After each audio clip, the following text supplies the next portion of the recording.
الله وبركاته. نحمده ونصلي على رسوله الكريم.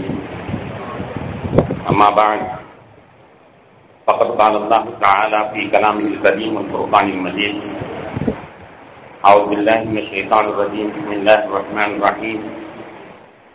إنما يريد الله ليذهب عنكم الرجس أهل البيت ويطهركم تطهيرا. صدق الله مولانا العلي العظيم.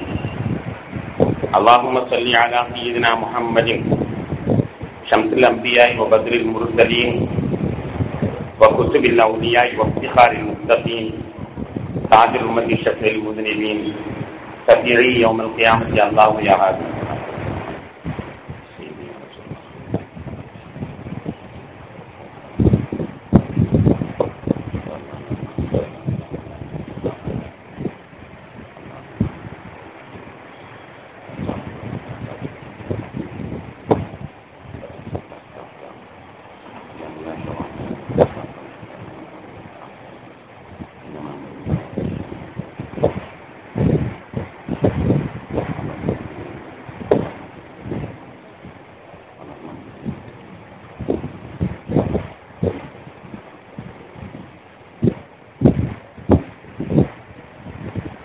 கணித்திற்கும் மதிப்பிற்கும் மதித்தான பெரியோர்களே, சகோதரர்களே, அல்லாஹ்வின் பேருள்ளால் 8ஆம் நாள் தராவி தொழுகை நிறைவு செய்துவிட்டு நாம் அமர்ந்திருக்கிறோம். சிறப்பான இந்த நாட்களில் அல்லாஹ் தஆலா தன்னுடைய அடியார்களுக்கு வழங்குகின்ற அனைத்து நற்பாக்கியங்களையும் நம் அனைவருக்கும் தந்திருப்பானாக. இந்த இரவுகளில் நரக விடுதலை வழங்குகின்ற ரப்பல் ஆலமீன் நமக்கும் அத்தகைய பாக்கியத்தை நல்கியது செய்வானாக. உலகத்தை அச்சுறுத்திக் கொண்டிருக்கின்ற பள்ளி காட்டினர் நோயிலிருந்து உலக மக்கள் அனைவர்களையும் பாதுகாத்திருப்பானாக. மக்கள் எல்லாம் பாவம் செய்வது என்று தீர்மானித்து விட்டாலும் ரப்புல் ஆலமீனாகிய யாரே நீ கருணை கடலாக இருப்பதிலிருந்து நீ கொஞ்சமும் நடைமுடாதிருப்பாயாக. கணியத்திற்குரியவர்களே, ரசூல் நாயகம் ஸல்லல்லாஹு அலைஹி வஸல்லம் அவருடைய வரலாற்று தொடரிலே அவர்களது மனைவிமார்கள் என்ற தலைப்பிலே சில செய்திகளை நீங்கள் கருத்து பரிமாறிக்கொள்ள இருக்கின்றோம். ஒரு சமயத்தில் திருநெல்வேலி கலெக்டர் ஆபீஸில் கிளர்க்குகள் எல்லாம் உட்கார்ந்து அரட்டை அடித்துக் கொண்டிருந்தார்கள். அப்போது ஒரு கிளர்க்கு பிராமண சமூகத்தை சார்ந்தவர் இஸ்லாமிய சமூகத்தை சார்ந்தவரிடத்தில் கேட்டார், என்ன ஓய், உங்களுடைய நபி எத்தனை கல்யாணம் முடித்திருக்கிறார் என்று தெரியுமா என்று கேட்டார். இஸ்லாமியர் விழித்த பொழுது, தெரியாத ஓய், 9 திருமணம் முடித்திருக்கிறார் என்று அவரை பதில் சொன்னார். பதில் சொல்லிவிட்டு அடுத்த கேள்வியை தொடர்ந்தார், ஆன்மீகத்தில் இருப்பவருக்கு ஏயா 9 பெண் மனைவி என்பதாக. ஆன்மீகத்தில் ஈடுபடுவதற்கு ஏனையா 9 மனைவி என்று கேள்வி கேட்கவும் அந்த இஸ்லாமியரால் பதில் சொல்ல தெரியவில்லை. கணியத்திற்குரியவர்களே, சகோதர சமயத்தாரோடு பழக்கம் வைத்துக் கொண்டிருக்கின்ற நாம் அவர்கள் நம்முடைய மார்க்கத்தை பற்றி, நமது ரசூலை பற்றி, நம்முடைய குர்ஆனை பற்றி கேட்கின்ற சின்ன சின்ன கேள்விகளுக்காவது நாம் பதில் தெரிந்து வைத்திருக்க வேண்டும். அப்படி தக்க தருணத்தில் நாம் பதில் சொல்லாமல் போனால் தவறான எண்ணத்திலேயே அவர்கள் சென்று விடுவார்கள். அந்த நேரத்தில் அந்த முஸ்லிம் கிளாஸ் பதில் சொல்லாமல் விழித்ததை அங்கு சமூகம் தந்திருந்த ஒரு நண்பர் எடுத்துரைத்தார். கணியத்திற்குரியவர்களே, கண்மணி நாயகம் ஸல்லல்லாஹு அலைஹி வஸல்லம் அவர்கள் ஏன் 9 மனைவி முடித்தார்கள்? சாதாரணமான ஒரு பதிலை சொல்லிவிடலாம். அன்னை கதீஜா ரலியல்லாஹு அவர்களோடு அவர்கள் 50 வயது வரை வாழ்ந்திருக்கிறார்கள். 50 வயது வரை 25 வயதிலிருந்து 50 வயது வரை வேறு பெண்ணை அவர்கள் மனம் முடிக்கவே இல்லை. ஒரு பெண்ணுடனேயே அவர்கள் வாழ்க்கையை நடத்தியிருக்கிறார்கள். அதோடு மட்டுமில்லாமல் தன்னுடைய குழந்தைகள் அனைத்தையும் அந்த ஒரு பெண்ணிடத்திலேயே பெற்றிருக்கிறார்கள். 6 குழந்தைகளை பெற்றிருக்கிறார்கள். 50 வயது வரை 6 குழந்தைகளை பெற்று ஒரு பெண்ணிடத்திலேயே திருப்திப்பட்ட அவர்கள் அதற்கு பின்னால் முடித்த திருமணங்கள் எல்லாம் ஆசைக்காகவா இருக்கும்? ஆசையாக இருந்தால் 50க்குள் தான். ஆனால் 50க்கு பிறகு மனம் முடிக்கப்பட்டதிலே ஆசைக்காக வேண்டியா இருக்கும். இது வேறு காரணங்களுக்காக வேண்டித்தான் மனம் முடிக்கப்பட்டது என்று சாதாரண ஒரு பதிலையாவது நாம் அங்கே சொல்லி இருக்க வேண்டும். அது சொல்ல தவறுகிற பொழுது மற்றவர்கள் நம்மை பற்றி தவறாக, நமது நாயகத்தை பற்றி தவறாக எடை போட்டுக் கொண்டு சென்று விடுவார்கள். அருமையான பெருமக்களே, ஏன் நபிகள் நாயகம் ஸல்லல்லாஹு அலைஹி வஸல்லம் அவர்கள் 9 திருமணத்தை முடித்தார்கள்? கதீஜா ரலியல்லாஹு தஆலா அவர்களுக்கு பிறகு 9 திருமணத்தை ஏன் முடித்தார்கள் என்பதை அறியக்கூடிய நிலையில இந்த சொற்பொழிவு தொடரை நாம் அமைத்துக் கொள்கிறோம். அன்னை கதீஜா ரலியல்லாஹு தஆலா அவர்கள் வஃபாத்தானதற்கு பின்னால் சௌதா ரலியல்லாஹு தஆலா அவர்களை பெருமானார் மணம் முடிக்கிறார்கள். சௌதா ரலியல்லாஹு தஆலா அவர்கள் அவர்களுடைய முதல் கணவர் சக்ரா இருவரும் சேர்ந்து இஸ்லாத்தில் தழுவினார்கள். இஸ்லாத்தில் தழுவி அங்கு கடுமையான தொல்லை தாங்க முடியவில்லை. ஏழைகள் என்றால் கொஞ்சம் அதிகமாக தொல்லைகள் கொடுப்பார்கள். எனவே இவர்கள் ஏழை, கடுமையான தொல்லை தாங்க முடியாமல் நபிகள் நாயகம் ஸல்லல்லாஹு அலைஹி வஸல்லம் அவருடைய ஆலோசனை பேரில் அபிசீனியாவிற்கு நாடு கடந்து சென்றார்கள். அங்கு அபிசீனியாவில் வைத்து சக்கரா கணவர் வஃபாத்தாகிவிட்டார். வஃபாத்தான உடனேயே தனிமையில் அந்த அந்நிய நாட்டிலே அந்த பெண்ணால் வசதி ஏறவில்லை. சரி, மக்காவிற்கு நாம் திரும்பிடுவோம், என்ன இருந்தாலும் புருஷன் செத்த வேண்டும் ஒரு பரிதாபமாக இருக்கும், நம்மளை அடிக்கிறவங்க கொஞ்சம் குறைத்துக் கொள்வான் என்று எண்ணியவர்களாக புருஷன் செத்தவ இவ்வளவு போய் என்னத்தை தாக்குவது என்று நம்மை பற்றி அவர்கள் இரக்கமாக கழிவிறக்கமாக எண்ணுவார்கள் என்று அவர்கள் திரும்பவும் மக்காவிற்கு வந்து விட்டார்கள். ஆனால் மக்காவிற்கு வந்த பிறகு நோவினையும் தொல்லைகளும் அதிகமாகிவிட்டது. கேட்பார் யாரும் இல்லை என்று அறிந்த உடனேயே வருவோரெல்லாம் அல்லாஹ்வை ஈமான் கொண்டில அடிபடு என்று போவரெல்லாம் 2 சாத்தி சாத்துவார்கள், 2 திட்டு திட்டுவார்கள். அந்த அம்மாவோ பார்ப்பதற்கு ரொம்பவும் தடித்த உருவமாக, உட்கார்ந்தால் எழுந்திருக்க முடியாது, எழுந்திருந்தால் உட்கார முடியாது, கருமை படைத்த உருவமாக அவர்கள் இருப்பார்கள். ஈமான் தான் பசுமையாக உள்ளத்தில் இருக்கிறதே தவிர அவருடைய உருவம் சாதாரணமான ஒரு அழகான உருவம் அல்ல. அதனால் வருவர்களுக்கெல்லாம் அவர்கள் அடி வாங்கியே மிகவும் துன்பப்பட்டுக் கொண்டிருக்கிறார்கள். இந்த காட்சி கண்மணி நாயகம் ஸல்லல்லாஹு அலைஹி வஸல்லம் அவர்களுக்கு தெரிய வருகிறது. பெருமானார் ஸல்லல்லாஹு அலைஹி வஸல்லம் அவர்கள் மதத்தினுடைய தலைவர் என்ற பெயரிலே தன்னை கொண்டு ஈமான் கொண்டதனால் தானே இவ்வளவு பெரிய துன்பத்தை அந்த கிழவி அந்த அம்மா அனுபவிக்கிறார்கள் என்று பெருமானாருக்கு இரக்கம் தோன்றிவிட்டது. சரி, இதற்கு விடிவு என்ன? இந்த பெண்ணை மனம் கொண்டால் தான் நல்லது என்று கண்மணி நாயகம் ஸல்லல்லாஹு அலைஹி வஸல்லம் அவர்கள் சௌதா ரலியல்லாஹு தஆலா அவர்களை மணந்து கொண்டார்கள். உலகத்தில் உள்ள எல்லா மூமின்களுக்கும் தாய், உம்மஹாத்துல் மூமின் என்ற அற்புதமான அந்த பேருக்கு சொந்தக்காரராகிய சௌதா ரலியல்லாஹு தஆலா அவர்கள் கண்மணி நாயகம் ஸல்லல்லாஹு அலைஹி வஸல்லம் உடைய மனைவியாக அவர்கள் மணமுடிக்கப்படுகிறார்கள். அழகுக்காக வேண்டியா, ஆசைக்காக வேண்டியா? எதுவும் கிடையாது. ஏனென்றால் அவர்களை மணமுடித்த உடனேயே மக்காவில் உள்ள முரடர்கள் எல்லாம் பேசுகிறார்கள், இந்த முகமதை பாரேன் வர வர லூசாகிட்டு போறார், இந்த முகமதை பாரேன் வர வர லூசாகிட்டு போறார், ஒரு கருப்பி அழகில்லாதவ கொத்தவ சரக்கா எழுந்திருக்க கூட முடியாது, இவ்வளவு போய் பாரு என்று எல்லாரும் சிரித்தார்கள். அவர்கள் சிரித்ததற்கு என்ன காரணம்னா, இன்னும் அந்த பொருளை அடிக்க முடியாது, முகமது பாதுகாப்புக்கு வந்து விட்டாரே, இனிமே அடிக்க முடியாது என்ற அந்த எரிச்சல்னாலதான் முகமது இப்படி கல்யாணம் முடித்துக் கொண்டாரே என்பதாக கிண்டல் பண்ணினார்கள். கண்மணி நாயகம் ஸல்லல்லாஹு அலைஹி வஸல்லம் சௌதாவை மனம் முடித்தது உண்மையிலேயே மனிதாபிமான முறையில அந்த பெண்ணை காப்பாற்ற வேண்டும் என்ற முறையில் தான் திருமணம் முடித்தார்கள். ஒரு காலகட்டத்தில நபிகள் நாயகம் ஸல்லல்லாஹு அலைஹி வஸல்லம் அவர்கள் அந்த பெண்ணிடத்தில் சொல்வார்கள், எம்மா நீ பெரிய குடும்பத்தை வந்து மாட்டிக்கிட்ட. பெரிய குடும்பம்னா பெருமானாருக்கு ஏற்கனவே 6 குழந்தைகள், கலிஜாமியார் பார்த்தாகிவிட்டார்கள். எனவே இந்த 6 குழந்தைகளுக்கும் சேவை செய்கிற நிலையிலே சௌதா அம்மா தாயாராக அந்த குடும்பத்தில் வருகிறார்கள். நீ வந்து இந்த குடும்பத்துல மாட்டிக்கிட்ட, மக்கள் உன்னுடைய பிள்ளைகளுக்கு என்னுடைய பிள்ளைகளுக்கு நீ சேவை பண்றதிலேயே உனக்கு கஷ்டமா தெரியுது, அதனால நான் வேண்டாம் மனவிலக்கு செய்து விடட்டுமா, நீ நிம்மதியா கிடைக்கால முறை இருந்துட்டு போமா, ஓரளவு பாதுகாப்பு கிடைக்கும், இனிமே யாரும் அடிக்க மாட்டாங்க, பாதுகாப்பு கிடைப்பது இனிமேல் யாரும் அடிக்க மாட்டாரு, எனவே நான் வேண்டாம் மனவிலக்கு செய்திடுறேன், நீ தனியா நிம்மதியா கிடைக்கால முறை இருந்து என்று சொன்ன பொழுது சௌதா அம்மா அவர்கள் அழுது விட்டார்கள். அழுது விட்டு சொன்னார்கள், யார சொல்லலாம், நான் உங்களுக்கு தேவை செய்யணும் என்றுதான் நினைச்சேன் கல்யாணம் முடிச்சதுல இருந்து, ஆனா என்னுடைய உடம்பு அதற்கு இடம் கொடுக்கல, உங்களுக்கு எந்த விதமான உபயோகமும் இல்லாதவங்களாக நான் இருக்கிறேன், அதுக்காக வேண்டியா இன்னைக்கு தலாக் பண்ணணும்னு நினைக்கிறீங்க? இல்லை, யாரும் சொல்லலாம், மறு உலகத்தில் உங்களுடைய மனைவியாக இருக்க நான் விரும்புகிறேன், இந்த உலகத்தில் நான் செய்ய வேண்டிய தேவையெல்லாம் மறு உலகத்தில் உங்களுக்கு நான் செய்வேன் கட்டாயமாக, எனவே நீ மனைவியாகவே இருக்க வைத்து விடுங்கள், யாரும் சொல்லலாம் என்னை நீங்கள் பிரித்து விடாதீர்கள் என்று அழுது மல்கி கேட்டதற்காக வேண்டி பெருமானார் ஸல்லல்லாஹு அலைஹி வஸல்லம் அவர்கள் அந்த பெண்ணை பற்றி எதுவுமே கடைசியில் நபிகள் நாயகம் ஸல்லல்லாஹு அலைஹி வஸல்லம் அவர்கள் வஃபாத்தாகி 12 வருடங்கள் கழித்துத்தான் அந்த அம்மா வஃபாத்தானார்கள் என்பது வரலாறு சொல்கிற ஒரு செய்தியாகும். இப்படித்தான் சௌதா ரலியல்லாஹு அன்ஹாவை பெருமானார் ஸல்லல்லாஹு அலைஹி வஸல்லம் அவர்கள் மணமுடித்தார். ஆசிகாவா அன்பான பெருமக்களே, அடுத்த மனைவி ஹஜ்ரத் ஆயிஷா சித்திகா ரலியல்லாஹு அன்ஹா.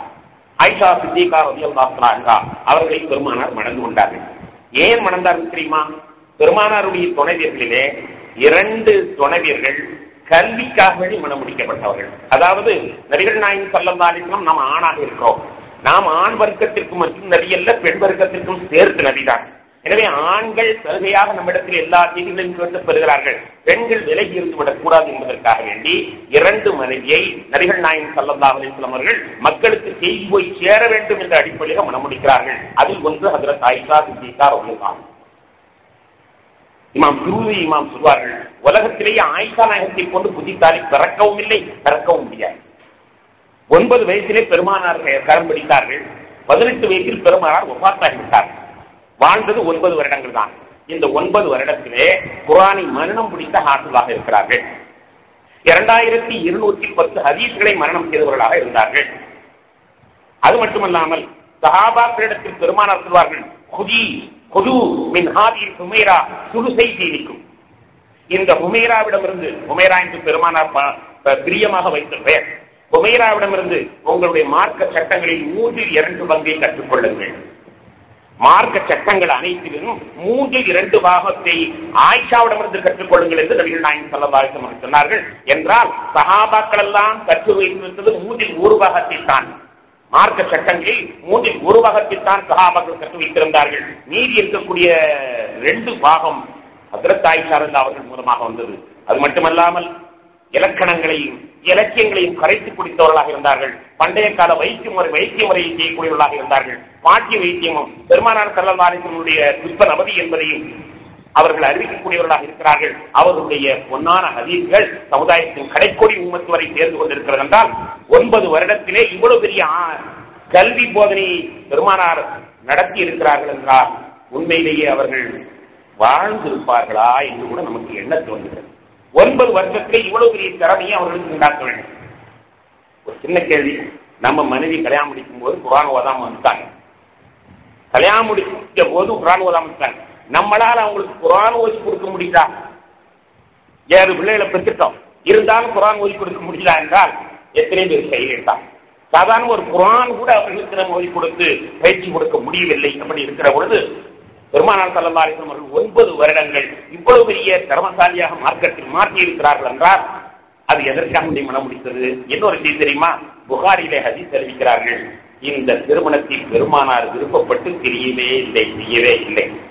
புகாரி ஷரீஃபிலே அறிவிக்கப்படுகிறது, ஒரு நாள் ஜிப்ரீல் அலைஹிஸ்ஸலாத்து வஸ்ஸலாம் அவர்கள் நபிகள் நாயகம் ஸல்லல்லாஹு அலைஹி வஸல்லம் இடத்திலே ஒரு தட்டு ஒன்றை கொண்டு வருகிறார்கள். இதை திறந்து வாருங்கள் என்று கூறுகிறார்கள். திறந்து பார்த்தால் ஹஜ்ரத் ஆயிஷா ரலியல்லாஹு அன்ஹா அவருடைய உருவம் இருக்கிறது.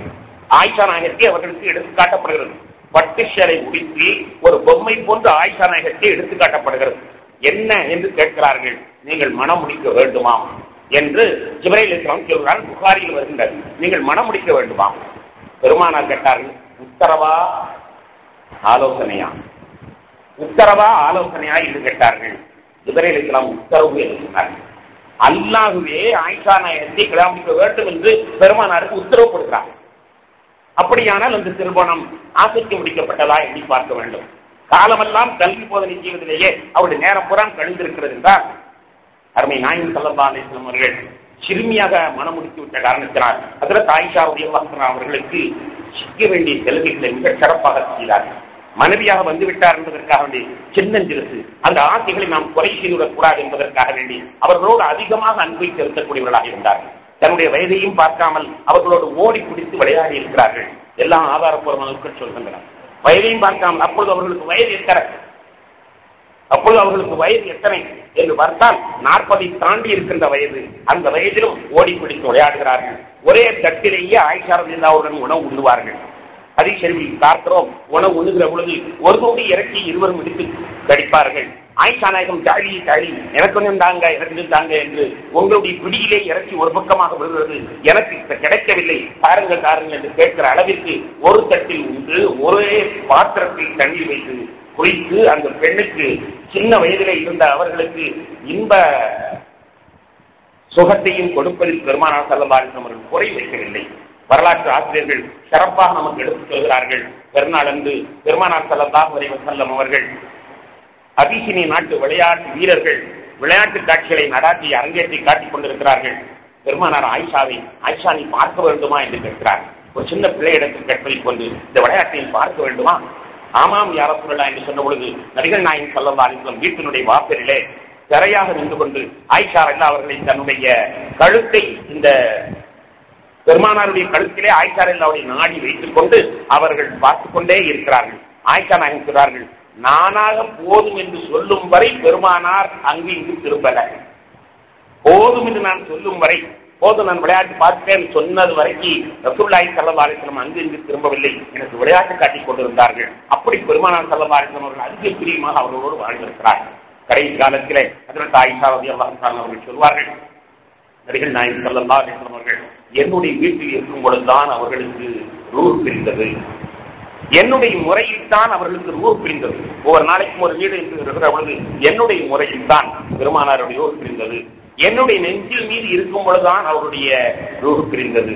அது மட்டுமல்ல, கடைசியாக என்னுடைய எச்சில் தான் நபிகள் நாயகம் ஸல்லல்லாஹு அலைஹி வஸல்லம் உடம்பிலே கலந்திருக்கிறது. பெருமானாருக்கு கடைசியாக ஊட்டப்பட்ட பானம் இது என்றால் என்னுடைய எச்சில் தான்.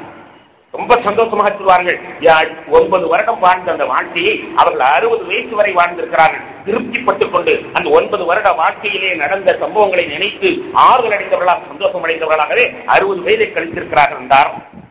பெருமானார் ஸல்லல்லாஹு அலைஹி வஸல்லம் அவர்களுடைய துணைவி ஹஜ்ரத் ஆயிஷா ரலியல்லாஹு அவர்கள் சொல்கிறார்கள், பெருமானாருடைய உடம்பிலே என்னுடைய எச்சில் தான் கலந்திருக்கிறது. அது எப்படி? நபிகள் நாயகம் ஸல்லல்லாஹு அலைஹி வஸல்லம் அவர்கள் சற்று நேரம் உணர்வு இல்லாமலும் சற்று நேரம் உணர்வுமாக இப்படி தெளிவுபடுத்திக் கொண்டிருக்கிற நேரத்திலே ஆயிஷா நாயகத்தினுடைய சகோதரர் அப்துல் ரஹ்மான் வந்தார். அவருடைய ஜெயத்திலே மிஸ்வாக் இருந்தது. பெருமானாருடைய பார்வை அந்த மிஸ்வாக்கை நோக்கி திரும்பியது. உடனே ஆயிஷா நாயகம் கேட்டார்கள், மிஸ்வாக் செய்ய வேண்டுமா யா ரசூலல்லாஹ் என்று கேட்டார்கள். ஆம் என்பதற்கு தரை அறிவித்தார்கள். உடனே நபிகள் நாயகம் ஸல்லல்லாஹு அலைஹி வஸல்லம் அவருடைய அந்த ஆலோசனைக்கு ஏற்ப அவர்கள் தலையெழுத்திற்கு ஏற்ப உடனே மிஸ்வாக்கை எடுக்கிறார்கள். எடுத்து பார்த்தால் அது இதுவரை யாருடைய பல்லிலும் படாத புதிய மிஸ்வாக்காக இருக்கிறது. எனவே அதை தன்னுடைய பல்லில் வைத்து மிருதுவாக, மலரிலும் மிருதுவான கண்மணி நாயகம் ஸல்லல்லாஹு அலைஹி வஸல்லம் எதிர்களை அது பாதித்து விடக் கூடாது என்பதற்காக வேண்டி அதை நன்கு மிருதுவாக பஞ்சு போன்று ஆக்கி அந்த எச்சிலோடு சேர்த்து பெருமானாருக்கு பல் துலக்கி விடுகிறார்கள். அது உள்ளே இறங்கியது. அந்த ஒரு சொட்டு நீர் உள்ளே இறங்கியது. ரசூலுல்லாஹி ஸல்லல்லாஹு அலைஹி வஸல்லம் உயிரும் பிரிந்தது. அற்புதமாக ஹஜ்ரத் ஆயிஷா ரலியல்லாஹு சொல்கிறார்கள், இது எவ்வளவு பெரிய பாக்கியம் தெரியுமா? எவ்வளவு பெரிய பாக்கியம் தெரியுமா? கல்யாணம் முடிக்கக்கூடிய நேரத்திலே நமக்கெல்லாம் நினைப்பு இருக்கும், முதலாக பால் கொண்டு வந்து தருவார்கள் நம்முடைய துணைவி. முதல் இரவிலே பால் கொண்டு தரக்கூடிய ஒரு பழக்கம் தமிழ்நாட்டிலேயும் பல இடங்களிலும் இருக்கிறது.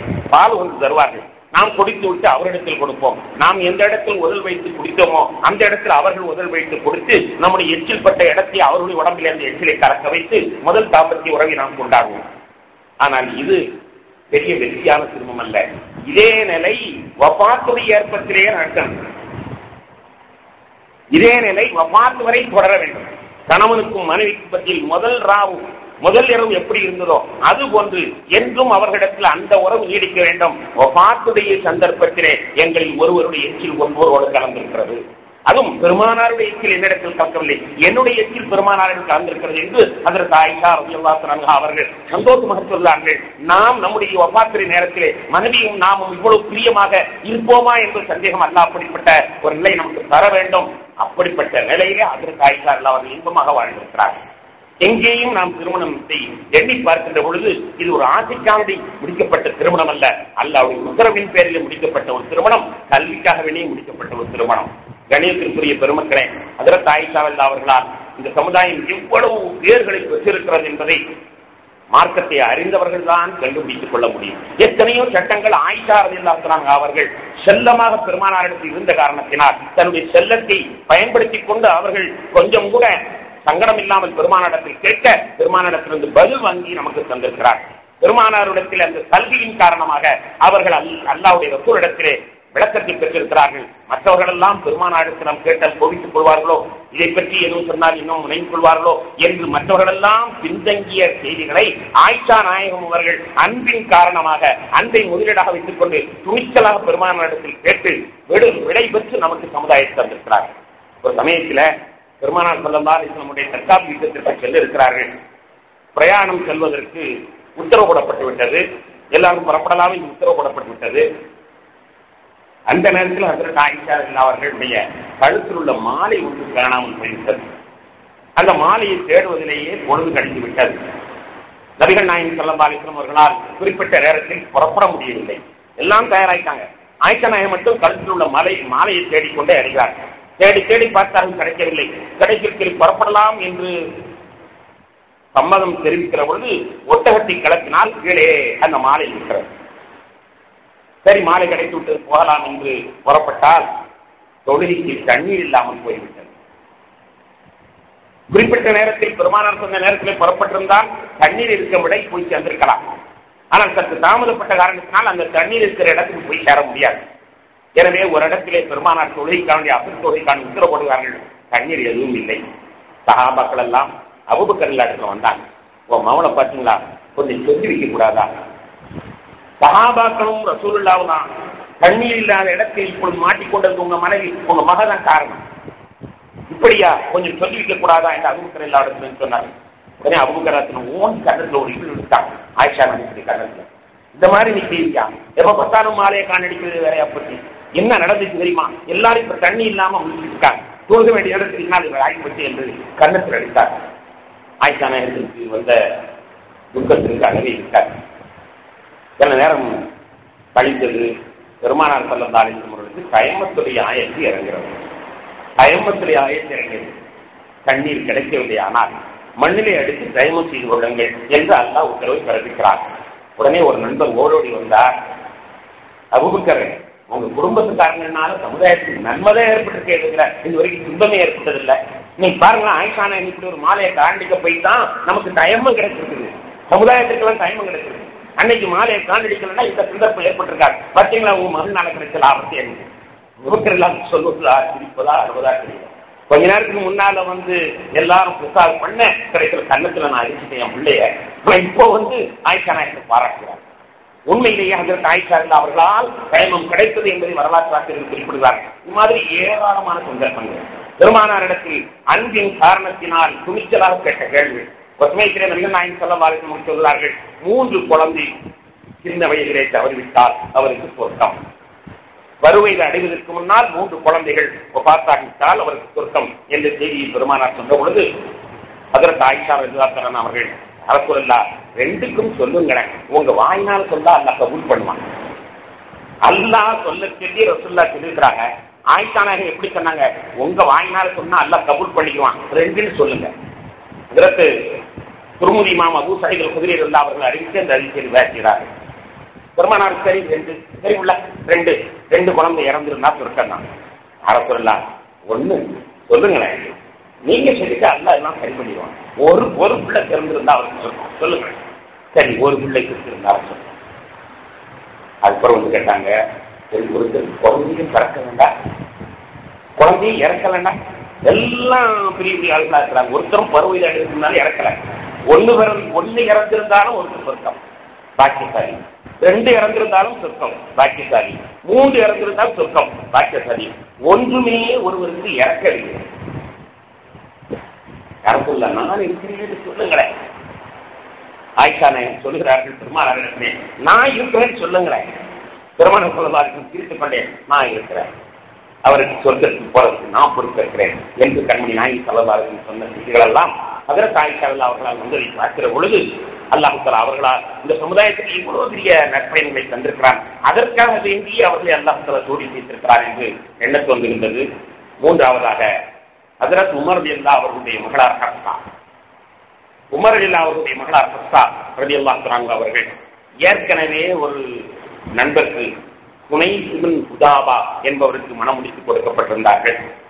அவர் உஹது களத்திலே கொல்லப்பட்டு விட்டார். ஹஜ்ரத் உமர் ரலியல்லாஹுடைய மகளார் ஹப்ஸாவுடைய கணவனார் உஹது களத்திலே கொல்லப்பட்டு விட்டார். இந்த நேரத்தில் ஹஜ்ரத் உமர் ரலியல்லாஹு அவர்கள் ரொம்பவும் கவலையோடு இருக்கிறார்கள். வயசு 20 தான், ஹப்சானாவுக்கு வயசு 20 தான். ஆனா கணவர் இறந்துட்டார்.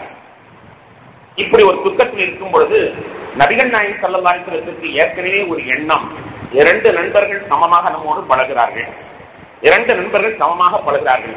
அதிலே ஒருவருடைய மகனை நாம் மனமுடித்துக் கொண்டு விட்டோம். எனவே அடுத்தவரும் நம்மை பற்றி என்ன எண்ணுவார், இவர்களுக்கு நெருக்கமான சம்பந்தம் வந்து விட்டது, நமக்கு அப்படி சம்பந்தம் இல்லை என்று எண்ணுவாரோ என்று பெருமானார் ஸல்லல்லாஹு அலைஹி வஸல்லம் அவர்கள் எண்ணிக்கொண்டிருக்கிற வேளையிலே இந்த துக்க சம்பவம் நடந்து விட்டது. உடனே ஹஜ்ரத் உமர் அவர்கள் அதே ஃபீலிங்லேயே சுற்றி வர்றாங்க. உமர் ரலியல்லாஹு அவர்கள் மிக சிறந்த இஸ்லாமிய வீரராக இருந்தும் கூட சிந்தனை புறாமே மக சில பேருக்கு குடும்பத்தில் ஒரு நிகழ்ச்சி வந்தால் அப்படி அவர்கள் அதிலே டென்ஷன் ஆயிடுவாங்க. அதே மாதிரி டென்ஷன் ஆயிட்டாங்க. அவர்களால் நடக்க வேண்டிய காரியங்கள் எல்லாமே சற்று தாமதப்படுகிறது. உமர் ரலியல்லாஹு எப்ப பார்த்தாலும் இதே ஃபீலிங் சுத்திட்டு வர்றாங்க. சுத்திக்கிட்டு வந்தவங்க அபூபக்கர் ரலியல்லாஹு போய், அபூபக்கரே என் மகளை கட்டிக்கங்களா ரெண்டாவதா. அபூபக்கர் ரலியல்லாஹு அவர்கள் ஒரு பதிலும் சொல்லவில்லை. கட்ட மாட்டேன் என்று சொல்லணும் அல்லது கட்டுறேன்னு சொல்லணும், ஒண்ணுமே பதில் சொல்லலன்னு அவங்களுக்கு ரொம்ப கவலை. அதடுத்து ஹஜ்ரத் உஸ்மான் இடத்துல போய், உஸ்மானே நீங்க அப்பொழுது ரசூலுல்லாஹ்வுடைய மகளார் ருக்கையா வஃபாத்தான நேரம், பெருமானாருடைய மகள் ருக்கையாவை கல்யாணம் முடித்திருந்த உஸ்மான் ரலியல்லாஹு அன்ஹு பெருமானாருடைய மகளார் வஃபாத்தான நேரம், நீங்க இரண்டாவதா என் மகளை கட்டிக்கன்னு சொன்னோடனே உஸ்மான் ரலியல்லாஹு அன்ஹு எனக்கு தேவையில்லை என்று மறுத்து சொல்லிவிட்டார். இதனால் ரொம்பவும் பெருமடைந்த கவலை மடைந்த ஹஜ்ரத் உமர் ரலியல்லாஹு அன்ஹு நபிகள் நாயகம் ஸல்லல்லாஹு அலைஹி வஸல்லம் வந்து, யா ரசூலல்லாஹ் என் மகன் எனக்கு ரொம்ப கவலையா இருக்குது, அந்த புள்ள சின்னஞ்சிருக்கு, மாப்பிள்ளை இறந்துட்டாரு, வேற யாரும் மனம் முடிச்சு கொடுக்கலாம்னு நினைச்சேன். அபூபக்கர்ட்ட போய் கேட்டாங்க, பதிலே சொல்ல மாட்டேங்கிறாரு. உஸ்மான் இல்லாவது எனக்கு வேண்டான்னு சொல்லிட்டாரு. நீங்க எப்படியா சமாதானம் பண்ணி 2 பேர்ல ஒருத்தருக்கு மனம் முடிச்சு வையுங்கள் யா ரசூலல்லாஹ், இந்த 2 பேர்ல ஒருத்தரைத்தான் நான் பொருத்தமா கருதுகிறேன் என்று வந்து கேட்கிறார். பெருமானார் ஸல்லல்லாஹு அலைஹி வஸல்லம் அவர்கள் சொன்னார்கள், கவலைப்படாதீங்க, உங்க மகளுக்கு நல்ல மாப்பிள்ளை கிடைப்பார்கள், உங்களுடைய மகளுக்கு நல்ல மாப்பிள்ளை கிடைப்பார்கள். அதே நேரத்தில் உஸ்மானுக்கும் நல்ல பெண்ணு கிடைக்கும், உஸ்மான் இல்லாவுக்கு நல்ல பெண்ணு கிடைக்கும், உங்க மகளை விட சிறந்த பெண்ணு கிடைக்கும். உஸ்மான் இல்லாவுக்கு உங்க மகளை விட சிறந்த பெண்ணு கிடைக்கும், உங்க மகளுக்கு உஸ்மானை விட சிறந்த மாப்பிள்ளை கிடைக்கும். நபிகள் நாயகம் ஸல்லல்லாஹு அலைஹி வஸல்லம் சொன்ன உடனே புரிஞ்சு செய்தி புரிந்து கொண்டது, உமர் இல்லாவுக்கு புரிந்து கொண்டது பெருமானார் என்ன விரும்புகிறார்கள் என்று. உடனே அபூபக்கர் இடத்துல போய் இந்த மாதிரி ரசூலுல்லாஹ் சொன்னாங்க.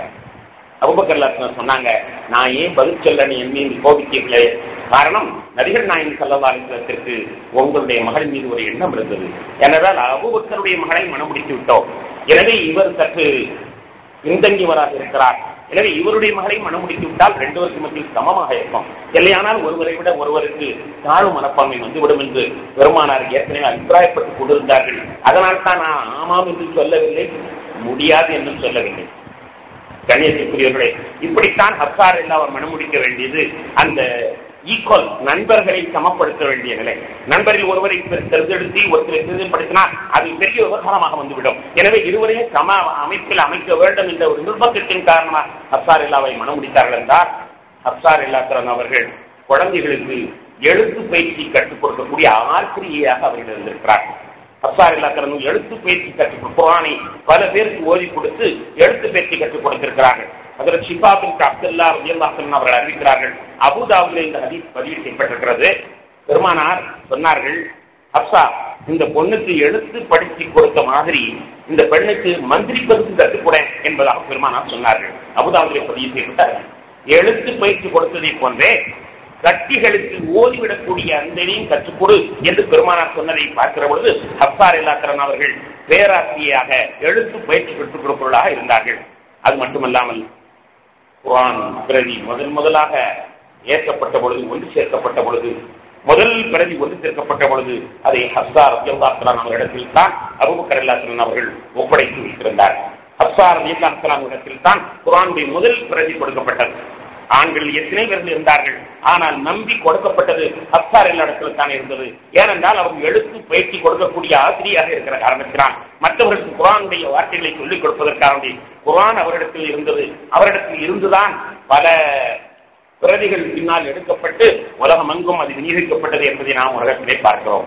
கண்ணியத்திற்குரியவர்களே, ஹப்சார் ரலியல்லாஹு அன்ஹுடைய திருமணம் அவர்களும் உம்மஹாத்துல் முஃமினாக ரலியல்லாஹு அன்ஹு என்ற முறையிலே அவர்கள் போர்க்கப்பட்டு அவருடைய திருமணமும் இப்படிப்பட்ட ஒரு நிர்பந்தத்தின் காரணமாகத்தான் நடைபெற்றிருக்கிறது. கணேசக்குரியவர்களே, மூன்றாவதாக உம்மு சலமா ரலியல்லாஹு இருக்கிறாங்க. உம்மு சலமா ரலியல்லாஹு இருக்கிறாங்க.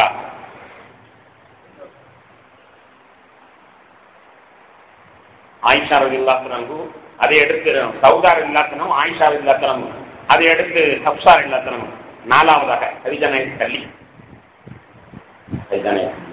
நாலாவது மனைவியாக உம்மு சலமா ரலியல்லாஹு அன்ஹா.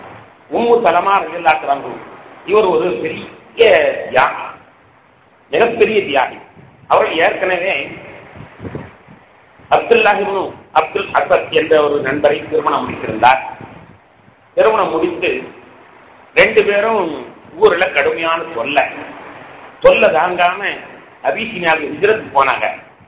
ஹிஜ்ரத்துக்கு போய் அங்க வாழ்ந்துகிட்டு இருக்கும் பொழுது எப்படியோ செய்தி கேள்விப்படுறாங்க, இஸ்லாம் கொஞ்சம் ஓரளவு மக்காவில் பரவி வருது, எனவே தொல்லைகள் குறைஞ்சு போச்சு, இஸ்லாம் பரவி வருது, தொல்லைகள் குறைஞ்சு போச்சு என்று கேள்விப்பட்டு அவங்க 2 பேரும் திரும்பவும் மக்காவுக்கு வந்தாங்க. ஆனா மக்காவுக்கு வந்தா முன்னாடி இருந்த அடியை விட கடுமையான அடி என்றால் குடும்பத்தில் உள்ள ஒவ்வொருத்தரும் நீ ஏன் இஸ்லாத்துக்கு போன, இஸ்லாத்தை விடு, இல்லாட்ட தொலைச்சி போடுவேன், அடிச்சு போடுறேன்னு சொல்லி தொல்லை கொடுக்கறது. ஏதோ குறைஞ்சு போச்சு நினைச்சாங்க, வந்து பார்த்தா கடுமையான தொல்லை ஆயிடுச்சு. கடைசியில் நபிகள் நாயகம் ஸல்லல்லாஹு அலைஹி வஸல்லம் அவர்கள் மெதுவாக நீங்க மதீனாவிற்கு போயிருங்கன்னு ஜாடை காட்டினார்கள். ஹிஜ்ரத் மதீனாவிற்கு போக சொன்னார்கள். உடனே இருவரும் ஒரு நாள் இரவு மதீனாவுக்கு போறதுக்கு திட்டம் போட்டுட்டாங்க.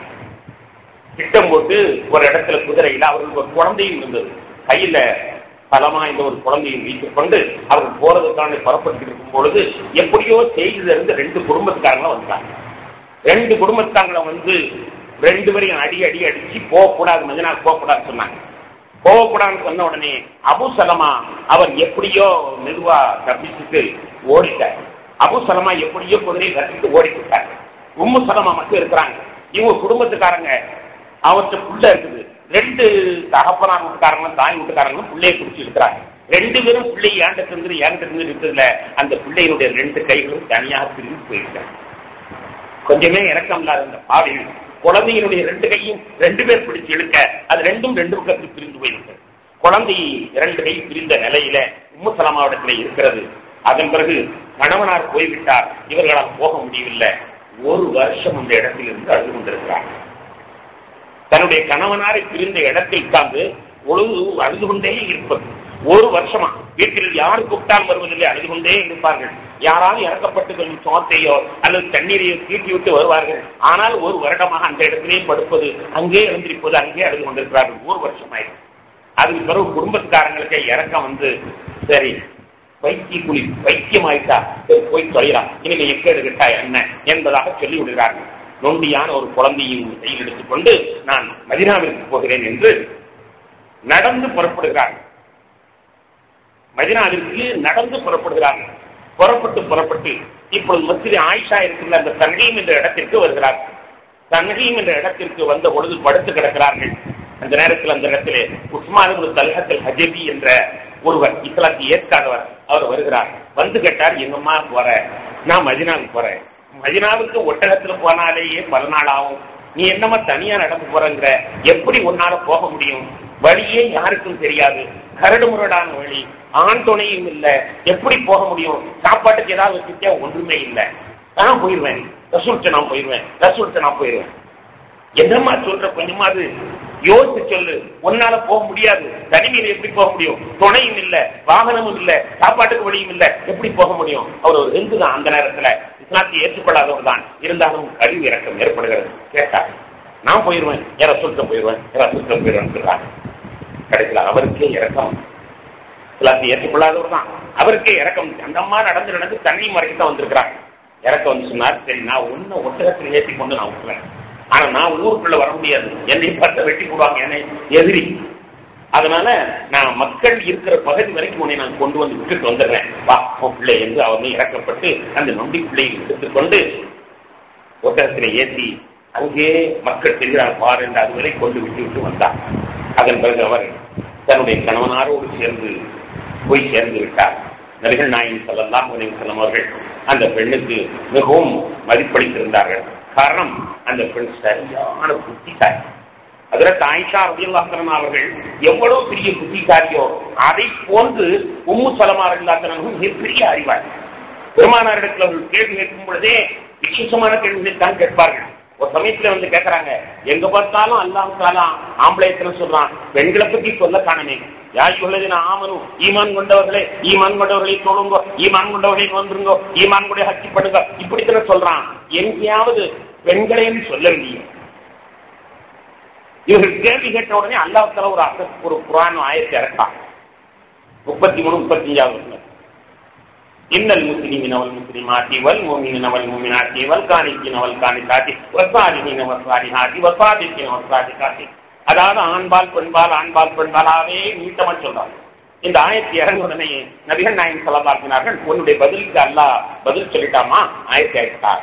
ஆனா நீ கேட்கிற மாதிரி இருந்தா குர்ஆன் 60 ஜுஸா போயிடும். குர்ஆன் 30 ஜுஸா இருக்காது. ஒவ்வொன்றிலையும் ஆண்பால் பெண்பால் ஒரு வசனத்தை அல்லாஹ் டேபிளுக்கு எடுக்கிறான். அந்த ஆயத்தை நீங்கள் எடுத்து பாருங்க. 33, 35 இன்னல் முஸ்லிமீன வல் முஸ்லிமாத்தி, முஸ்லிமான ஆண்களும் முஸ்லிமான பெண்களும். இன்னல் முஃமினீன வல் முஃமினாத்தி, முஃமினான ஆண்களும் முஃமினான பெண்களும். சாதிகீன வல் சாதிகாத்தி, உண்மை சொல்லக்கூடிய ஆண்களும் உண்மை சொல்லக்கூடிய பெண்களும். அவர்கள் கேட்ட கேள்விக்காக ஒரு வசனத்தை அல்லாஹ் இறக்கி பெருமானார் மூலமாக பதில் சொல்ல சொன்னான். ஆண் பெண் என்று பிரித்தால் நிச்சயமாக 60 ஜுஸாக போயிருந்திருக்கும். எனவேதான் அல்லாஹ் தஆலா குறிப்பிட்டு சொல்கிறான் என்று பதில் சொன்ன முறையில பார்க்கிற பொழுது அந்த காலத்தில் வேகமாக கேள்வி கேட்டவர்கள். ஒரு நாள் பெருமானாருக்கு வந்து கேள்வி கேட்கிறார்கள், யா ரசூலல்லாஹ், குழந்தைகள் சில சமயத்தில் தாயினுடைய சாயல்ல இருக்கிறது, சில சமயத்தில் தந்தையுடைய சாயல்ல இருக்கிறது, காரணம் என்ன?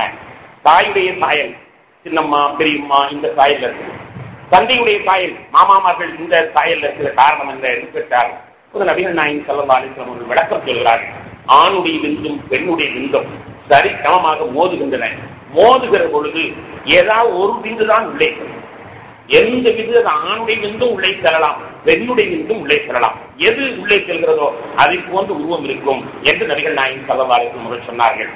அப்படி விவேகமான கேள்விகள் விவேகமான பதிலும் சொல்லுகிற காரணத்தினால் பெருமானாருக்கு அவர்கள் மீது ஒரு பிரியம் இருந்தது.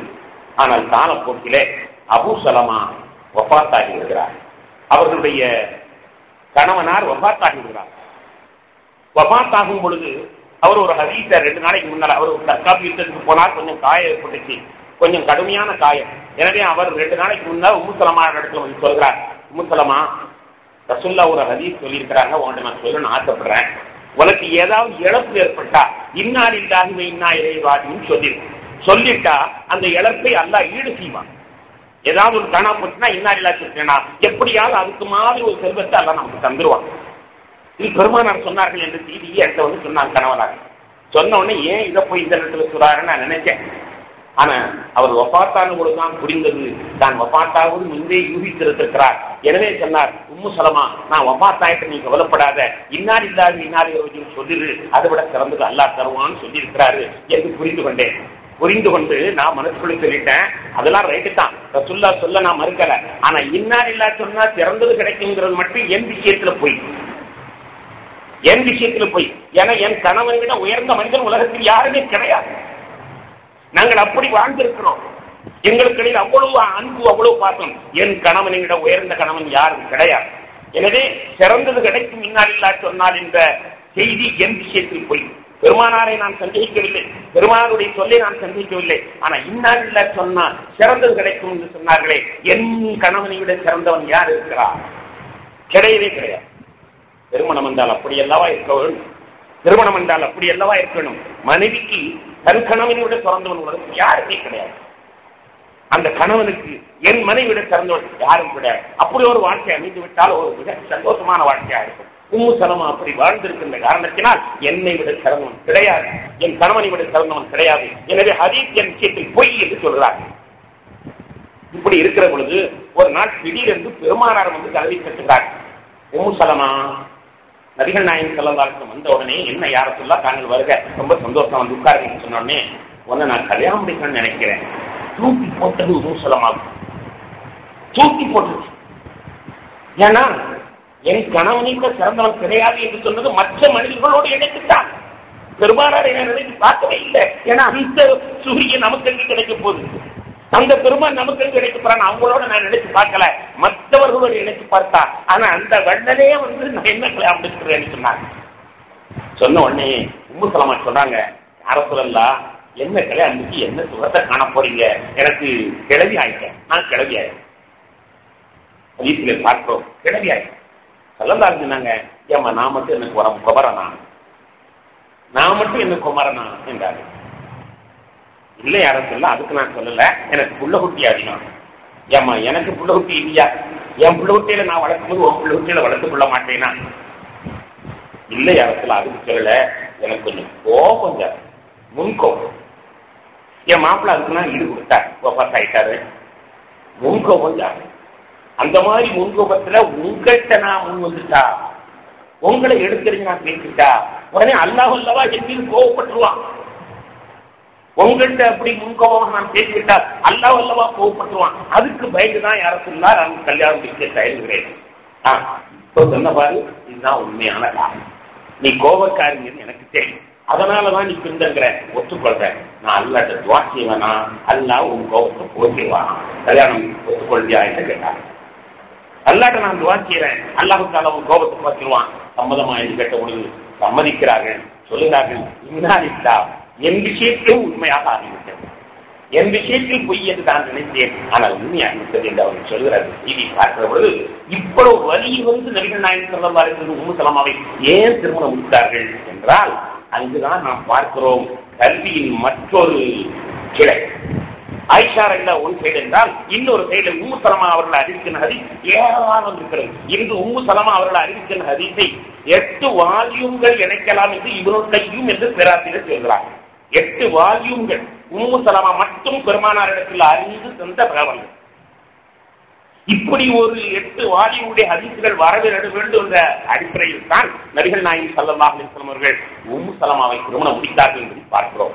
கண்ணியத்திற்குரிய பெருமக்களே, சிந்தித்து பார்த்தீர்களே ஆனால் பெருமானார் ஸல்லல்லாஹு அலைஹி வஸல்லம் ஒவ்வொரு திருமணங்களும் எவ்வளவு உயரிய நோக்கில் இருக்கிறது என்பதை எண்ணி பார்க்க வேண்டும். ஆனால் இங்கே ஒரு பெரிய அதிசயமான செய்தி என்ன தெரியுமா? நபிகள் நாயகம் ஸல்லல்லாஹு அலைஹி வஸல்லம் அவர்கள் எப்படி அந்த பெண்களோடு குடும்பம் நடத்தினார்கள். ஏன்னா மனுஷனுடைய பழக்கம் என்ன தெரியுமா? எப்படி பழகிறானோ அப்படித்தான் வீட்டுல போய் இவன் நடப்பான். எப்படி பழகிறானோ அதே மாதிரி தான் ஒரு வீட்டுல நடப்பான். எப்படி உதாரணத்துக்கு நீங்க எண்ணி பார்த்தீங்கன்னா, ஒரு ஜட்ஜாக இருக்கிறவர் அல்லது ஒரு பெரிய முதலாளி, ஒரு பெரிய தொழிலாளர் முதலாளியா இருக்கிறார். அவர் வீட்டுக்கு போனா அவர் மனைவிட்ட எப்படி இருப்பார் தெரியுமா? என்ன என்னங்க ஏதாவது பேசி தரீங்கண்ணா, அவரா அதுல போடு, அவன் வந்தாட அவனுக்கு சாப்பாட்டை கொடுத்தாரு, ஆணையிடுவதற்கு தான் இருக்கிறார். ஏன்னா அவர் ஆணையிட்டு பழத்தை யாரும் தான் கோச்சுக்கிறாங்க. இயற்கைக்கு பாவம், வெளியில என்ன பழகிறோமோ அதுதான் வரும். வீட்டுக்குள்ள வந்து ஆணையிடுவதற்கு தான் இருப்பார். அது மட்டுமல்லாமல் அதிலே போடு, இதே பணத்தை இங்க போடு, இதை செய் என்று சொல்லிவிட்டு வெளியாக்குவார். அவருடைய மனைவியில் அவருடைய உறவு அப்படித்தான் இருக்கும். பழகிய தோஷம். கண்ணியத்திற்குரியவர்களே, ஒரு வக்கீலாக இருந்தார். என்னங்க உங்க அண்ணன் வந்து போனாரு, அப்படியா, ரொம்ப நல்லது. தனியா வந்தாரா, யாரு கூட வந்தாங்களா? கூட ஆள் வந்துச்சு. சைக்கிள்ல வந்தாரா, கார்ல வந்தாரா? இல்ல கார்ல வந்தாரு. எவ்வளவு நேரம் இருந்தாரு, என்ன சொன்னாரு, திரும்பி வர்றேன்னு சொன்னாரா? உங்கள்கிட்ட வாசப்பட்டு அவர் தலையில் வக்கீலுடைய குடும்பம், அந்த வக்கீல் என்ற நிலை தோரணையில் தான் அவருடைய ஒவ்வொரு செய்திகளும் இருக்கும். எண்ணி பாருங்க, எங்களை மாதிரி பேச்சாளர்கள், புரொஃபசர்கள், லெக்சரர்களா இருந்தா வீட்டுக்கு போனோடனே எங்க நிலைமை என்ன தெரியுமா? இந்த 1947 ஒரு நிலைமை கல்யாணம் முடிக்கிறதுக்கு முன்னாடி 1947 ஒன்னா கல்யாணம் முடிக்கிறதுக்கு முன்னா ஆரம்பிச்சுங்களா? ஆக ஒரு செய்திகள் அங்க பரிமாறுறதிலே ஓர் அடித்து போகக்கூடியவர்களாகத்தான் பெண்கள் இருப்பார். சாதாரண கடைக்காரரா இருந்தா வீட்டுக்கு போனோடனே, ஏமா பருப்பு அந்த கடையில வாங்க சொன்னேன், வாங்கியா? வாங்கினேன். பழைய பில்ல பாத்தியா, அதை விட இது சௌரியமா இருக்குல்ல, இவன் வந்து விலையை கூட்டி சொல்றான், அதனால தான் நான் இந்த கடையில வாங்க சொன்னேன். இனிமே நீ பருப்பு இவங்க கடையில வாங்கணும். அவன் அதுக்கு சொல்லுவான். ஏழையாக இருந்தான்னு வைக்கிறீங்க, எங்க இருந்து போ உட்காந்துட்டான். தாட்ட போனேன், அவரும் ஒண்ணு நினைச்சாரு, தாட்ட போனேன், இவரும் ஒண்ணு நினைச்சாரு. ஒரு வகைப்பட்டா என்ன செய்யுதுன்னே தெரியலையா? போன உடனே கரும் என்னைக்குதான் நீங்க அழுத்துக்கிறாம இருந்தீங்க, இன்னைக்கு அழுத்துக்கிற போறீங்க என்பதாக அவர்கள் சொல்வார். மனிதனுடைய இயற்கை அந்த குணம் தான் அங்கே பிரதிபலிக்கும். உதாரணத்துக்கு நாம் எடுத்து பார்த்தோம், ஆனால் நிலைமை இப்படித்தான். அப்படி இருக்கிற பொழுது நபிகள் நாயகம் ஸல்லல்லாஹு அலைஹி வஸல்லம் அவர்கள் எப்படி குடும்பத்தோடு வாழ்ந்தார்கள்? ஏன்னா ரசூலுல்லாஹ் உடனே அங்கிருந்து பதில் வரும். ரசூலுல்லாஹ் பதில் சொல்ல மாட்டாங்க. எங்கிருந்து பதில் வரும்? அரிசில இருந்து பதில் வரும். அவ்வளவு பயங்கர ஒரு வழிகாட்ட கூட கொஞ்சம் உதாரணமா சும்மா பேசிட்டு சொல்றேன். என்கிட்ட கூட பேசுறதுக்கு சில பேர் யோசிப்பாங்க, வாசியில பறிச்சு போமே பேசுறதுக்கே பக்கத்துல வர மாட்டாங்க. நம்மளே அப்படி இருந்த ஒரு வெளிநாட பேசுறாண்டா, அது ரசூலுக்கு பேசுறாண்டா எவ்வளவு பயம் இருக்கு தெரியுமா? இன்னைக்கு கூட இமாம் அவர்கள் ஓதி காட்டினார்கள். நம்முடைய கடை வித்தியாசத்துக்கு தான் ஓத நான் நினைக்கிறேன். மக்கள்லாம் சேர்ந்து, யூதர்கள்லாம் சேர்ந்து, முனாஃபிக்கெல்லாம் சேர்ந்து ரசூலுல்லாஹ் ஒரு பேர் சொன்னாங்களாம், உதுனு உதுனு உதுனு. ரசூலுல்லாஹ்க்கு பேரு அது உணவு உணவு அப்படின்னு ஒரு பேர். என்னன்னா எதை சொன்னாலும் எல்லாரும் கேட்டுக்கிறாங்க. ரசூலுல்லாஹ்வுக்கு உணவுன்னு ஒரு பேர் சொல்லியிருக்கிறாங்க. எதை சொன்னாலும் கேட்டுக்கிறாங்க. யார் என்ன சொன்னாலும் கேட்டுக்கிறாங்க. அதனால யார் சொல்லி கற்றுக்கலான்னு உணவுன்னு பேர் வச்சுக்கிறாங்க. உணவு பேர் வச்ச உடனே அரசியல் என்ன வந்தது? இல்லக்கும் அவர் நல்லதைத்தான் கேட்பார். நீங்கள் சொன்ன உள்ள கொள்ளாததை நிச்சயமாக அவர் கவனித்துக் கொண்டுதான் இருக்கிறார் என்று அல்லாஹ் ஒண்ணு சொன்னா பொண்ணு உடனே அங்கிருந்து பதில் வருது. அப்படி உள்ளவங்களிடத்துல எப்படி அந்த மறைவில் இருந்தார் என்று யோசிக்கிற பொழுதுதான் பெருமானார் ஸல்லல்லாஹு அலைஹி வஸல்லம் உயர்வு நமக்கு தெரியுது. நபிகள் நாயகம் ஸல்லல்லாஹு அலைஹி வஸல்லம் அவர்கள் அந்த தோரணைகள் எந்த வகையும் எல்லாவற்றையுமே ஒழித்து விட்டு சராசரி கணவனாகத்தான் முன்வருவார். தன்னுடைய வந்தா, தன்னுடைய ரசூல், தன்னுடைய இது எதையுமே காட்டிக்கொள்ள மாட்டார்கள். சர்வ சாதாரணமாகத்தான் அவர்கள் மனைவிகளோடு பேசக்கூடியவர்களாக இருக்கிறார்கள். வாழ்க்கையில் அவர்கள் அவ்வளவு ரம்மியமாக வாழ்ந்திருக்கிறார்கள் என்பதை நாம் பார்க்கிற பொழுது நம்மளாலெல்லாம் நிச்சயமா முடியாது. ஜட்ஜிக்கு வாக்கப்பட்டார், அவர் ஒரு விபத்தையும் அனுபவிக்க மாட்டார். இந்த நிலையில் பெருமானார் ஸல்லல்லாஹு அலைஹி வஸல்லம் அப்படி இல்லை. திருக்குர்ஆன்ல ஒரு வரலாற்றை அல்லாஹ் தஆலா அற்புதமாக நமக்கு சொல்லி காட்டுவான். ஒரு தஹரீம் என்று பேரு. அந்த தஹரீமுடைய வசனத்தில் அல்லாஹ் சொல்வான், யா அய்யுஹன் நபியு லிமா துஹர்ரிமு மா அஹல்லல்லாஹு லக தப்தகி மர்தாத் அஸ்வாஜிக. நபியே, உங்க மனைவியினுடைய திருப்திக்காக வேண்டி தேன ஹராமுன்னு ஏன் சொன்னீங்க? அல்லாஹ் கேட்கிறான், தேன ஹராமுன்னு ஏன் சொன்னீங்க? லிமா துஹர்ரிமு மா அஹல்லல்லாஹு லக, உங்களுக்கு அல்லாஹ் ஹலால் ஆக்கிற ஒண்ணை ஏன் ஹராம்னு சொன்னீங்க அப்படின்னு ஒரு கேள்வி கேட்பான். அது என்ன வரலாறு அப்படின்னா, நபிகள் நாயகம் ஸல்லல்லாஹு அலைஹி வஸல்லம் பல மனைவிகள் இருக்கிறார்கள். ஒரு மனைவி எப்பொழுதும் பெருமானாருக்கு தேன் கொடுப்பாங்க. அவங்க சொந்தக்காரங்க வீட்டுல இருந்து அடிக்கடி தேன் வர்றதுனால பெருமானாருக்கு அடிக்கடி தேன் கொடுப்பாங்க. தேன் கொடுக்கிறது மற்றவர்களுக்கெல்லாம் மனசுக்குள்ள ஏதோ ஒரு வெறுப்பை உண்டாக்கி, அந்த வீட்டுல மட்டும் தேன் குடிச்சிட்டு வர்றாங்க, அந்த வீட்டுல மட்டும் தேன் குடிச்சிட்டு வர்றாங்க. இதுக்கு ஒரு வழி பண்ணணும். தலைவி ஹசரத் ஆயிஷா ரலியல்லாஹு புதுசா அடிக்கிறமானாங்க. அவங்க கூப்பிட்டாங்க, இதுக்கு ஒரு வழி பண்ணணும். என்ன செய்யலாம்? நாளைக்கு அந்த பெண் வீட்டுக்கு போயிட்டு எங்க யார்கிட்ட வந்தாலும் சரி, என்ன வாய் ஒரு நாறுதுன்னு மட்டும் சொல்லிடுங்க. வாய் நாறுது, என்கிட்ட வந்தா நான் சொல்லிடுறேன், உங்ககிட்ட வந்தா நீங்க சொல்லிடு. எல்லாரும் சேர்ந்து பேசிட்டாங்க, வாய் நாறுது. அந்த வீட்டுக்கு போயிட்டு வந்தா வாய் நாறுதுன்னு சொல்லுங்க. ரசூலுல்லாஹ் நாறுதுன்னு சொன்னா உடனே எடுத்துவாங்க, அதை தவிர்த்துருவாங்க. எனக்கு பெண்களுக்கு தெரியும், ரசூலுல்லாஹி ஸல்லல்லாஹு அலைஹி வஸல்லம் வாயினுடைய தூய்மையை அவர் ரொம்ப பேணுவார்கள் என்றா உரையாடுவது அல்லாஹ்வோடு, மலக்குகளோடு. எனவே ஒரு சின்ன நாச்சம் கூட இருக்கக்கூடாது என்பதற்கான சும்மா பல்கலக்குவா. 2 ரக்காத் சுன்னத் தொழுதா கூட ஒரு பல்கலக்குவா. பருதுல இருந்து சலாம் கொடுத்து எடுத்து பல்கலக்குவா. பல்கலக்குறதுல ரசூலுல்லாஹ் பெர்ஃபெக்ட்டா இருப்பாங்க. எனவே வாய் நாச்சம் இருந்தால் ரசூலுல்லாஹ் சாதாரணமாக சந்தித்துக் கொள்ள மாட்டார்கள், சகித்துக் கொள்ள மாட்டார்கள். எனவே வாய் நாருன்னு சொல்லிட்டீங்களா, முடிஞ்சிச்சு, அவ இனிமே தேன் கொடுக்கட்டுமே பார்க்கலாம், இனிமே அவர் தேன் கொடுக்கட்டுமே பார்க்கலாம். வந்த உடனே எல்லாரும் வாய் நாருன்னு சொல்லிடுங்க. அதே மாதிரியே நடந்தது. எல்லாரும் வாய் ஆரம்பிச்சாங்க. உடனே நபிகள் நாயகம் ஸல்லல்லாஹு அலைஹி வஸல்லம் அல்லாஹ் மேல சத்தியமா இன்னும் தேன் குடிக்க மாட்டேன்னு சத்தியம் பண்ணிட்டார். இது ஒரு வரலாறு. இந்த வரலாறு நீங்கள் படிக்கும்போது என்னைக்காவது உங்களுக்கு சந்தேகம் வந்துட்டா, ரசூலுல்லாஹ் அவ்வளவு ஏமாடியவாக இருந்தாங்க. 4 பேர் சேர்ந்து வாய் நாரன்னு சொன்ன உடனே உண்மையிலேயே அது தப்பு தான், அது வாய் நரக்கம் செய்யும்டா, அப்படியா ஏமாளியா இருந்துட்டாங்க. ரசூலுல்லாஹ் அவ்வளவு ஏமாளியா இல்லையே? முன்பின் உலகத்தினுடைய எல்லா செய்தியும் அவர்களுக்கு கொடுக்கப்பட்டிருக்கிற பொழுது அவர்களுக்கு தேனில் மாற்றம் இல்லை, இந்த பெண்கள் தான் புரோதம் பண்ணுகிறார்கள் என்று முடிவெடுத்து தெரியலையா ரசூலுல்லாஹ்வுக்கு? சிந்தித்து பார்த்தீர்களா என்றால் அந்த வசனத்தை பார்க்கிற பொழுது இன்னும் அவ்வளவு ஏமாளியா என்ற சொல். 4 பேர் நாடுன்னு சொன்ன உடனே நாட்டம் எடுத்து சத்தியம் பண்ணிட்டாங்க. குர்ஆன்ல அல்லாஹ் ஒத்துக்கிறனா சத்தியம் பண்ணிட்டாங்க. எண்ணி பார்த்தோமா என்று பார்க்கிற பொழுதுதான் நபிகள் நாயகம் ஸல்லல்லாஹு அலைஹி வஸல்லம் அவர்களுடைய சிறப்பு இயல்புகள் தெரிகிறது. தன்னுடைய குடும்பத்திலே அவர் எப்படி பவனி வந்திருந்தார். தபூக் என்று ஒரு தற்காப்பு யுத்தம், அது உதாரணம் சொன்னால் பொருந்தும் என்று கருதுகிறேன். தபூக் என்று ஒரு தற்காப்பு யுத்தம். அந்த தற்காப்பு யுத்தத்துல அவங்க ஒட்டகம் ஒண்ணு காணாம போச்சு. 2 பேரை கூப்பிட்டாங்க, என் ஒட்டகத்தை காணோம், போய் தேடிட்டு வாங்கன்னு சொன்னாங்க. 2 பேர் தேடுறதுக்காண்டி அன்சாரிகள் போயிட்டாங்க. முனாஃபிக்குள்ள 2 பேர் பேசிக்கிறானவ, என்னமோ பெரிய வானத்திலிருந்து செய்தி வருது, பூமியில செய்தி வருதுன்னு சொல்றாரு. ஒட்டகம் காணா போனது அது தெரியல. அது தேட 2 பேரா இருக்கிறாங்க. முனாஃபிக்கு இருந்துகிட்டே இருந்தாங்க கூடவே. அவங்க சந்தேகத்தை கிளப்புறாங்க. என்னமோ வானத்திலிருந்து செய்தி வருது, பூமியிலிருந்து செய்தி வருதுன்னு சொல்றாரு. ஆனா ஒட்டகம் காணா போனது தெரியல. இந்த செய்தி பெருமானார் காலத்துக்கு இப்படியே எட்டி விட்டது. உடனே நபிகள் நாயகம் ஸல்லல்லாஹு அலைஹி வஸல்லம் அந்த 2 பேரையும் கூப்பிட்டாங்க. யாரு பேசிக் கொண்டார்களோ அந்த 2 பேரையும் கூப்பிட்டாங்க. கூப்பிட்டு சொன்னாங்க, இங்கிருந்து வடக்காக நேர 2 கல் தொலைவுக்கு போனா அங்க என் ஒட்டகம் வந்து மூக்கணாங்கயிறு ஒரு முள்ளு மரத்துல மாட்டிக்கிட்டு திவிரிக்கிட்டு அது விடுவிக்க முடியாம இருக்குது, அதை விடுவிக்க கூப்பிட்டு வாங்க. இங்கிருந்து வடக்காக 2 கல் மைல் தொலைவு செல்லுங்கள், அங்கே என்னுடைய ஒட்டகம் முள்ளு மரத்திலே சிக்கி இருக்கிறது, முள்ளை விடுவித்து எடுத்துவார்கள் என்று சொன்னார்கள். முனாஃபிக்கு 2 பேரும் போனா கரெக்டா 2 மைல்ல கரெக்டா அளந்து வந்தா 2 மைல்ல அந்த ஒட்டகம் மூக்கணாங்கயிறு முள்ளுல மாட்டிக்கிட்டு சிக்கி உடனே விடுவிச்சுட்டு வந்தாங்க. அப்ப ஏன் தேட ஆரம்பிச்சினாரு இந்த ஆளு? அப்ப ஏன் தேட 2 பேரா இருக்கிறாரு? 2 மைல்ல மூக்கணாங்கயிறு மாட்டிக்கிட்டு ஒட்டகம் நிக்குது, அதை கரெக்டா சொல்ல தெரிஞ்சாலும் ஏன் தேட ஆரம்பிச்சினாரு? அவனுக்கு குழப்பமா போச்சு. ஆனா உண்மை என்ன தெரியுமா?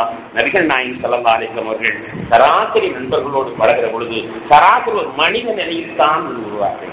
தனக்கு எல்லாம் தெரிந்தாலும் கூட அதை காட்டிக்கொள்ள மாட்டார்கள். ஏன்னா நண்பர்கள் திகைத்து போய்விடக்கூடாது, நண்பர்கள் ஒதுங்கி விடக்கூடாது, அவர்கள் நம்மளோடு இருக்கணுமே. ஆனால் அதே மனித நிலையில் தான். அதற்கு உமர் ரலியல்லாஹு அன்ஹு அவர்கள் பெருமானார் வஃபாத்தான பொழுது அங்கே மர்தியா என்று சொல்லப்படுகின்ற தன் பழங்காலத்து நினைவையெல்லாம் முறையிடுகிற பொழுது அவர்கள் ஒரு வார்த்தை சொல்வார்கள், யா ரசூலல்லாஹ், இவ்வளவு உயர்தரமான நீங்க எங்களோடு எப்படி சாதாரணமா பண்றீங்க? சாதாரணமா ஒண்ணுமே தெரியாத மாதிரி, ஒண்ணுமே தெரியாத அப்பா மாதிரி எப்படி எங்களோடு உங்களால பழக முடிஞ்சது? யா ரசூலல்லாஹ் என்று தேம்பி அழுவார். மிக உயர்தரமான ஆள். அப்படிப்பட்ட ஆள் எப்படி சாதாரண நிலைமையா பழக முடிஞ்சது? ஒரு வக்கீலா இருந்தாலே மற்ற மக்களுக்கு பேச முடியாது. கார்ல ஒருவா டர்ரு, கார்ல ஒருவா டர்ரு. ஒரு டாக்டர் இருந்தா டர்ருன்னு ஒருவா டர்ருவா. சரணம் கட்டில பேசுவாரா? பேச மாட்டார். பஸ்ல வருவாரா? வரமாட்டார். மக்களிடத்தில் பள்ளியாசலுக்கு எல்லாருடைய இருக்க மாட்டாருன்னா அந்த அது ஒரு பழக்கம். அப்படி இருக்கிற நிலையில நாங்கள் எங்களோடு இவ்வளவு சாதாரணமா எப்படி பழகினீங்கன்னு கேட்பாங்க. அதுதான் பெருமானார் ஸல்லல்லாஹு அலைஹி வஸல்லம் தனித்தன்மை. அப்படித்தான் அவருடைய துணைவிகளிடத்தில் அவர் முன் வந்திருக்கிறார்கள். தேன் குடித்ததாக பித்துக்குழியாக எல்லாரும் ஆக்கின பொழுது தனக்கு ஒண்ணும் தெரியாத மாதிரியே பாவனை செய்கிறார். மனைவிகள் என்ன தப்பு, எல்லாரும் சேர்ந்து அவர்களை பைத்தியமாக்க வேண்டும் என்று எழுதுகிற பொழுது ஆமா பைத்தியம் மாதிரியே அவர்கள் நடித்துக் கொள்கிறார். இதை அல்லாஹ் கூட வச்சுதான் சொல்றான். யா அய்யுஹன் நபியு, நபியே, லிம துஹர்ரிமு மா அஹல்லல்லாஹு லக, அல்லாஹ் உங்களுக்கு ஹலாலாக்குனதை நீங்க ஏன் ஹராமாக்குனீங்க? தபுத்தபி மர்தாத் அஸ்வாஜி, உங்க மனைவிமார்களை திருப்திப்படுத்துவதற்காக வேண்டி அது சொல்றாங்களா? மனைவிமார்கள் போச்சுக்கூடாது, மனைவிமார்கள் நம்மை ஒரு அபார்ப்பட்டவன் கவனிக்க கூடாது, சாதாரணமாக நினைத்துக் கொள்ளணும். அவங்க திருப்திப்படுத்துறதுக்காக இந்த காரியத்தை பண்ணீங்கிறத அந்த விவகாரம். இங்க நாம் என்ன பார்க்கிறோம், நபிகள் நாயகம் ஸல்லல்லாஹு அலைஹி வஸல்லம் அவர்கள் குடும்பத்தோடு இருந்திருக்கிறார்கள் என்றால் அந்த பந்த அனைத்தையும் விட்டுவிட்டு சராசரி மனிதனாக அங்க நடந்த விவகாரங்கள் எல்லாம் பார்க்கிற பொழுது ஏராளமான ஒரு சமயத்துல ஹஜ்ரத் ஆயிஷா ரலியல்லாஹு அன்ஹா பெருமானார் இடத்தில் சொல்கிறார்கள், யார சொல்லா உங்க ஷைத்தானை கட்டி போடுங்க. பெருமானாரை பற்றி ஒரு கேள்வி கேட்கணும். யாரார் நபிகள் நாயகம் ஸல்லல்லாஹு அலைஹி வஸல்லம் இவ்வளவு உயர்ந்த ரசூல் ஒன்று சொன்ன உடனே அரிசாலும் என்று பயந்திருந்தால் இப்படிப்பட்ட வார்த்தை வெளியாக இருக்குமா? யார சொல்லா உங்க ஷைத்தானை கட்டி போடும். ஹதீஸ்ல வருகிறது. ஸல்லல்லாஹு அலைஹி வஸல்லம் சொன்னாங்க, ஏம்மா உனக்கு தெரியாதா என் ஷைத்தான் இஸ்லாம் ஆயிட்டாங்க.